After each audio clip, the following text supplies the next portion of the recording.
Tonight on Cronkite News, how community members, advocates, and lawmakers are pushing mental health into the policy spotlight. Plus, some new changes are coming to Arizona's primary elections, why you'll be voting much sooner. And the WM Phoenix Open has a winner. How Chris Gotterup clinched the People's Open, coming up on Cronkite News.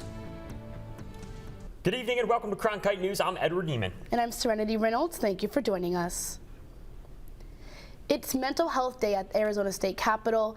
Advocates met with lawmakers today urging action on several bills focused on supporting those with serious mental health challenges. Cronkite News reporter Emily Fox-Millian is live at the State Capitol where she spoke with families supporting a wide range of bipartisan policies. Emily? Advocates spent their day here at Wesley Boland Plaza telling their stories. They're fighting for reform that they say would strengthen opportunities in Arizona. One of those groups, including the Mad Moms group in Arizona, has an organization of more than 600 families. It began as a handful of moms frustrated with a mental health system they said left loved ones falling through the cracks. Now, these families say they want better, more consistent care for people living with a serious mental illness, arguing gaps in the system can leave people without treatment until they end up in jail or an emergency room. We want all of our loved ones and all of our young people to get into recovery just like all of you. We want to have a massive group of our 650 families filling these seats. This session, the group is backing several bills, including House Bill 2673, also known as Joshua's Law, that would require jails to screen inmates for mental illness at intake and continue prescribed medication and treatment plans in jail. Also of note, Senate Bill 1132, which would add state funding for a new wing at the Arizona State Hospital. Supporters say expanding long-term treatment space could help people with serious mental illness stay out of emergency rooms and jail. Several of those bills that the group is supporting have already started making their way through Senate committees. They'll continue making their way through the state legislature in the coming weeks. At the Arizona State Capitol, Emily Fox-Millian, Cronkite News.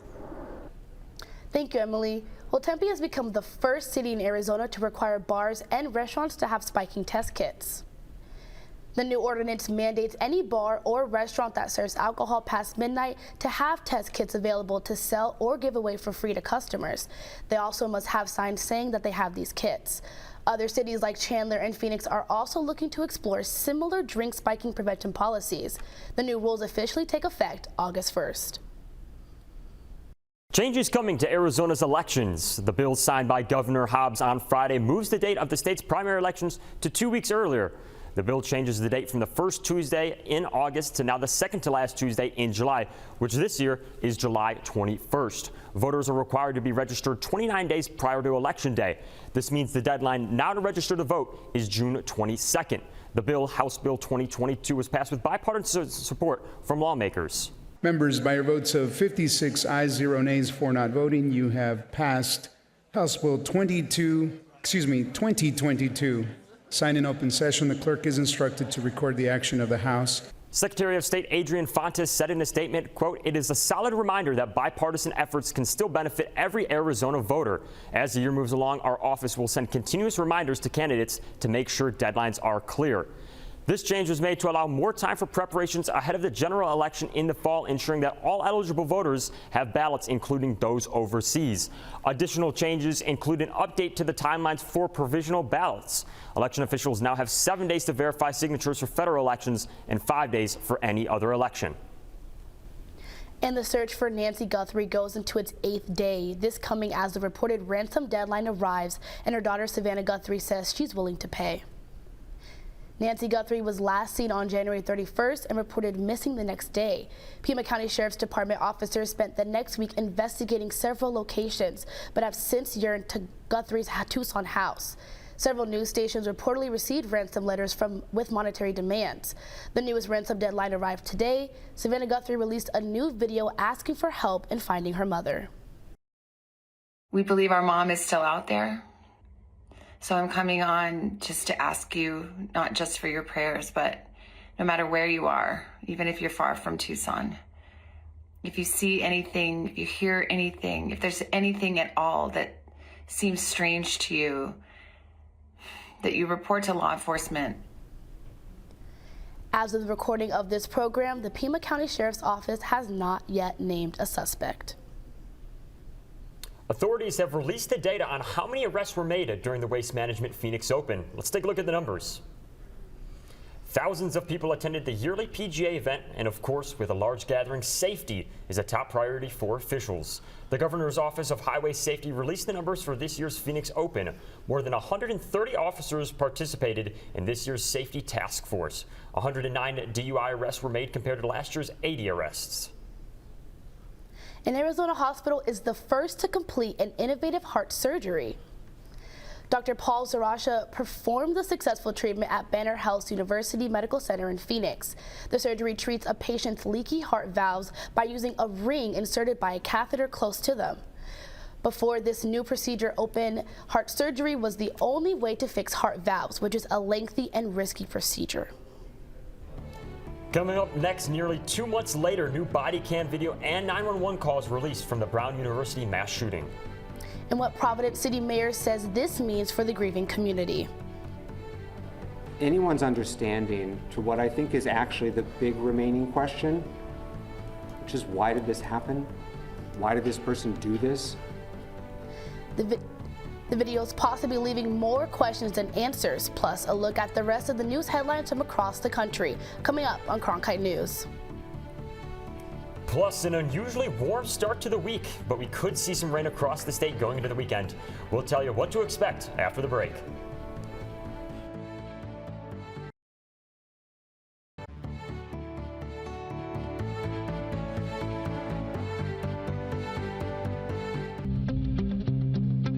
You meet so many new people who are on different communities, and when you do that, you're able to network not only, but also get to engage, talk to people, and make life friends. I think that definitely surprised me, the community that I would find, because I wasn't really expecting it. I was like, Freedom. friendly. Nice. I'd say cozy.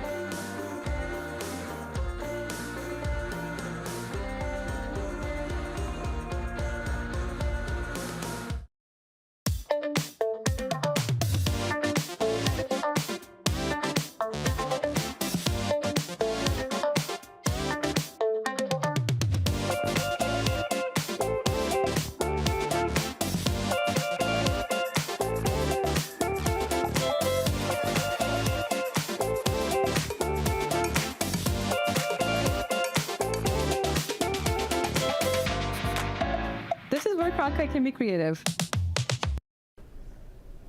Welcome back. The Department of Homeland Security's funding saga continues as lawmakers return to Washington today. Congress has just days to find a solution before Friday's funding deadline.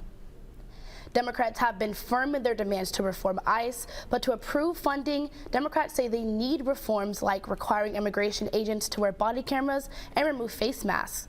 Some Republicans seemed open to the body cameras but lobbied for keeping the masks. Missing Friday's deadline would enact a partial government shutdown, specifically affecting DHS services, which includes TSA. J.D. Vance becomes the first sitting U.S. vice president or president to visit Armenia today. He met with Prime Minister Nikol Pashinyan and signed an agreement that provides a path forward for a civil nuclear energy deal. This comes after Prime Minister visited the White House in August and signed a peace treaty between his country and Azerbaijan. Other Armenian leaders and parliament have yet to sign and ratify this treaty. Nearly 20 minutes of body camera footage and 911 calls now released from the Brown University shooting. Though the new video does not shed much new light on what happened on December 13th, the day the shooter killed 2 other students and injured 9 others, Providence Mayor Brett Smiley spoke out following the new release. There's nothing in that video that further explains or advances anyone's understanding to what I think is actually the big remaining question, which is why did this happen? Why did this person do this? Out of Washington, Ghislaine Maxwell pleads the Fifth, refusing to answer any questions during her deposition. She appeared today via video in front of the House Oversight and Government Reform Committee. Though Maxwell, a longtime associate of convicted sex offender Jeffrey Epstein, remains silent, her attorney read a statement to the panel attributing her silence to a pending legal petition with the New York federal court. He said she would be willing to cooperate if President Trump grants her clemency. And now the lawyers are speaking about the case. The spokesperson for the Prince and Princess of Wales say they are deeply concerned about revelations in the files and add they're focused on the victims. Over to New Mexico, where the first trial over a social media and mental health has begun. The plaintiff alleges Instagram and YouTube harmed her mental health when she was younger. She and her mother accused the companies of promoting addictive behaviors, saying that the platforms gave her anxiety, body dysmorphia, and suicidal thoughts. Attorneys for Meta and YouTube appear ready to argue that her family life caused those issues. The companies say that they have added guardrails to protect teens in recent years. Now taking a look outside, we had a warm and sunny start to the week, nearly record-setting temperatures for this time of year. But don't put away your sweaters just yet. This February heat wave might not stick around. Tyler Wargold joins us from the Cronkite Weather Center with our forecast. Yeah, today's high was 81 degrees, but that stops when night falls. As 8 o'clock comes around, it's going to be the low 70s into the high 60s as we reach 10 p.m. on over into the low temperatures. Guys, 63 degrees. We don't have to worry about Phoenix being cold anymore. Those early mornings being 40, 50 degrees, not have to worry about that anymore. It's now going to be into the low 60s to start off the morning. But as for the high country up there in Flagstaff, southeast of that Flagstaff, 32 degrees. Still going to be a lot cooler of a morning, but it's not going to stop the sun on shining here in the valley. 82 degrees in Phoenix, up north, Grand Canyon, a 30-degree difference in just a night. So Grand Canyon 60 degrees, and then of course southeast of that Flagstaff being 56 degrees as well. But then down here, guys, where I am standing, Douglas and Tombstone, 72 degrees, so they got some good consistent weather that's going to keep a lot of people outdoors. We take a look at the 8-day forecast as well. It's going to be a lot more of a cooler week this week than it was last week.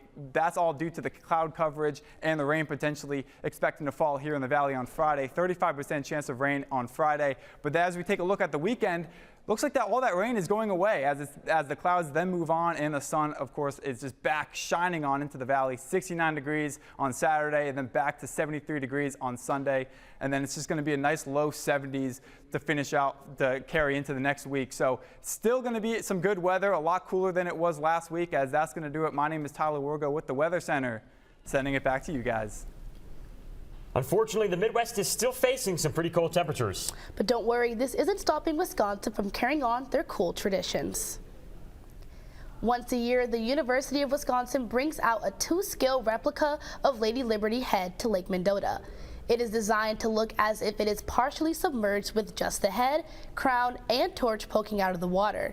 The tradition started in 1979 as a prank by students to fulfill a campaign promise. Now you can see the partially sunken Statue of Liberty in their 3-day winter carnival. Coming up next, as the Super Bowl marks the end of the football season, America's favorite pastime ramps up. And it's no different for Arizona State softball, which is having a rocky start. Why head coach Megan Bartlett isn't sweating the losses, coming up on Cronkite News.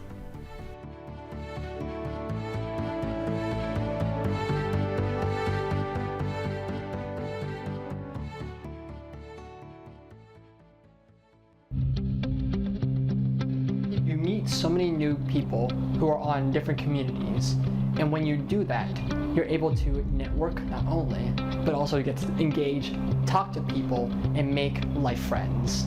I think that definitely surprised me, the community that I would find, because I wasn't really expecting it. I was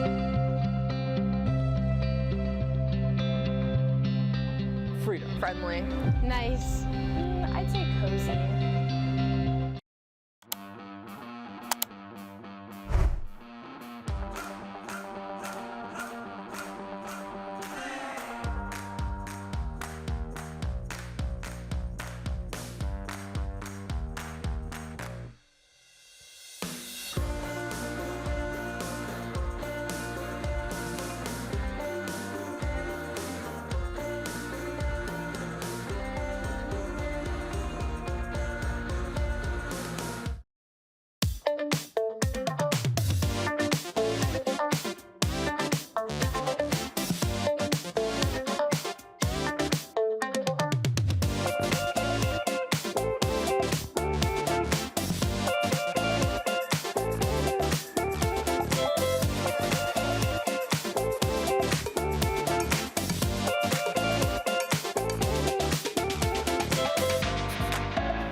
where Cronkite can be creative.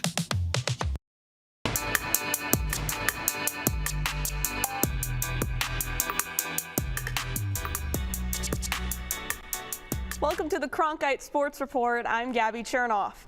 Number 1, Arizona puts its undefeated season on the line tonight at 9th-ranked Kansas in a big Monday showdown that should not disappoint.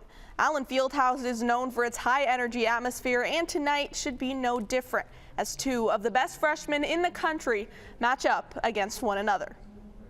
The Wildcats are coming off a blowout win over Oklahoma State on Saturday, where 5 players scored in the double figures. 37-point victory proved why the Wildcats were the unanimous choice as the number 1 team for the 4th straight week. Head coach Tommy Lloyd says they head to Kansas with nothing but respect for the hostile environment at Allen Fieldhouse. I'll be honest. I mean, I played in a lot of places.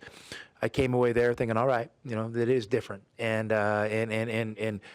nothing but positive thoughts for them as a program, and it's going to be an honor to compete against them. We know it's going to be we know they're going to give us an incredible game, and it's going to be an awesome atmosphere, and I just have a feeling those Jayhawk fans are going to be out for blood. This could be a statement road victory for Arizona, but Kansas has never lost an ESPN Big Monday game under head coach Bill Self. The WM Phoenix Open is one of Arizona's biggest spectacles every year, and Sunday's sudden death finish in the 2026 tournament continued to prove why. I was out at TPC Scottsdale yesterday for the final round of the People's Open, where Chris Gotterup was crowned the victor. It all came down to a playoff on hole 18.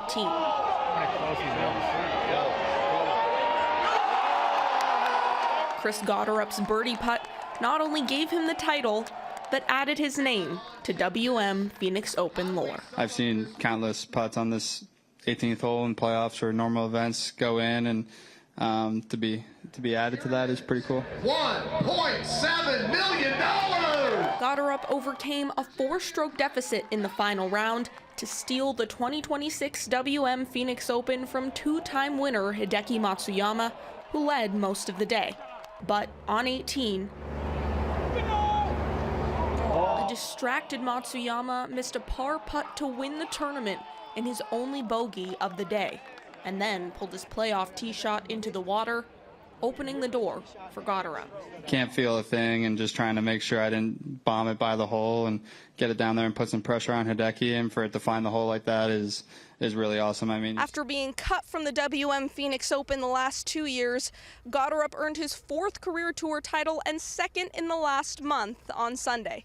He was overcome with emotion and left in tears during his winner's interview. I didn't think I had the tournament to begin with, so just ended up sneaking up the leaderboard and just tried to keep making birdies, and then all of a sudden you're in the mix. To come out on top and then do it in the way I did in the playoff is awesome. 7 of the last 11 tournaments at TPC Scottsdale have gone to a playoff, and Matsuyama has now played in 3 of them, losing one for the first time this year.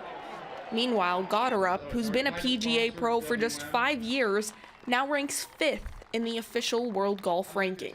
I'm just really enjoying being out here right now, and I'm having fun, and I feel confident in what I'm doing and feel like I have played well enough to feel confident and be able to be in those positions, and really just looking forward to what's to come. After beating world number 1 Scottie Scheffler, who was the only player ahead of Gotterup in the rankings that he competed against at the People's Open, all of the world's top 5 golfers head to California for the AT&T Pebble Beach Pro-Am. And I mean, it's nicknamed the People's Open for a reason, as fans make it the biggest party of the year, getting things started bright and early every day from round 1 through to the final. As ridiculous as it may seem, fans lined up as early as 1 a.m. to sprint to hole 16 at TPC Scottsdale, some traveling from as far as North Carolina, Alaska, and even Canada, all for a chance to experience one of the greatest holes in golf. Arizona State football head coach Kenny Dillingham also made an appearance Saturday, said earlier this year he hopes to make ASU football's new facility as rowdy as hole 16 on game days. Here's his thoughts on the Valley tradition. Come out here, have a good time, see people having a good time. I like people to be happy, and it's fun to come out here and see guys just have a blast. and that's what this tournament's about. Great golf, great people, great hosts. Kenny Dillingham wasn't the only Arizona superstar in attendance. The Phoenix Suns, including Devin Booker, came out to witness the 16th hole friendly, with even more star power expected next year at the People's Open. ASU softball had a successful opening weekend, winning 4 of its first 5 games. The one loss was nothing for the Sun Devils to hang their heads about, as they ran up against third-ranked Oklahoma, winners of 4 of the last 5 national championships. All-American pitcher Kenzie Brown, who shined over the weekend, struck out 26 batters across 13 1/3 innings and had one hiccup. The blemish, a 2-run home run off the bat of Oklahoma's Kendall Wells, which proved to be the difference in the Sun Devils' 2-1 loss. While the Sun Devils lost a close one, head coach Megan Bartlett was still impressed with her team showing against one of the nation's best squads. I thought the girls competed tremendously well. They certainly got a taste of what a Super Regional Final World Series game looks and feels like, so I'm excited. I'm excited for the year. The Sun Devils will be back at Farrington Stadium on Thursday as they host the Littlewood Invitational next weekend against Portland State, Indiana, Nevada, and Pacific. The Milan Winter Olympics are underway, and so far Team USA is already racking up gold. Breezy Johnson became the second American woman ever to win gold in downhill skiing. Johnson finished at 1:36 to win the first Olympic gold medal of her career. She came into Milan as reigning world champion of downhill. Her win comes just hours after Lindsey Vonn crashed out of the course. Vaughn was the first ever woman to win gold in downhill skiing and entered the competition just 9 days after rupturing her ACL. As Team USA continues to win gold, they're taking home medal worth more than ever. Precious metal costs have been soaring, bringing costs up as much as 200%. One gold medal is approximately $2,300, more than triple the price from the Paris Summer Games 2 years ago. And let's not forget the other big sporting event that happened on Sunday, the Super Bowl, of course. Puerto Rican artist Bad Bunny performed in the Apple Music Super Bowl 60 halftime show, setting a new ratings record. According to CBS News, early figures show the performance became one of the most watched halftime performances ever, with more than 135 million viewers. That's it for tonight's Cronkite Sports Report. I'm Gabby Chernoff. Thank you for joining us. Now back to you, Edward and Serenity. Coming up next, would your boss believe you if you said a fire-juggling unicyclist made you late to work? That's what happened to drivers in this Denver suburb after a man stopped traffic with a circus-worthy performance. Stick around to see the free street performance that police say was, quote, quite illegal. Teacher, you just want to reach people. You want to make a difference. You want to help them. I have an opportunity to do something I never imagined I would be able to do. Go out and build the best biology class the world has ever seen. When you go into Dreamscape Learn, you put on a set of goggles and you can go anywhere. You can be anyone and do anything. The thing about Arizona State University is they're always thinking about what's next. We can create virtual reality experiences so that you can learn by exploring in a virtual world the way that scientists explore in the real world. And kids can feel that. All these emotions are what help the brain encode information. When I see a student come out of VR, the look on their face is nothing like I've ever seen when I finish a lecture. They look so happy to be there. In that moment, you know that you've reached them.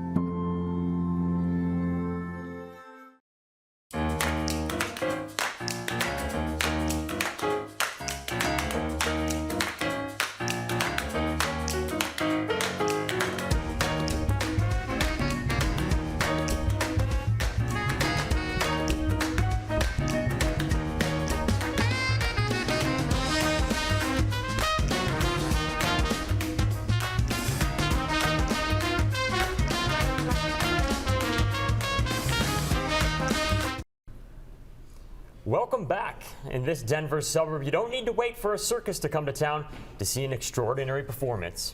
That's right. All you need to do is drive down the street to see a man on a unicycle playing with fire and blocking traffic with his talents. All of this caught on camera. Let's take a look. Commerce City's police department sharing this drone footage of a stunt they called, quote, quite illegal. Officers said the man was trespassing in the median and impeding traffic with his sensational performance. All of this happening about 10 miles northeast of Denver. Police eventually told him to move along, and the man left without getting a ticket, but not before he gave his audience the show of a lifetime. That's it for tonight's edition of Cronkite News. I'm Edward Neiman. And I'm Serenity Reynolds. Thank you for joining us. And to see top Arizona stories anytime, log on to cronkitenews.azpbs.org.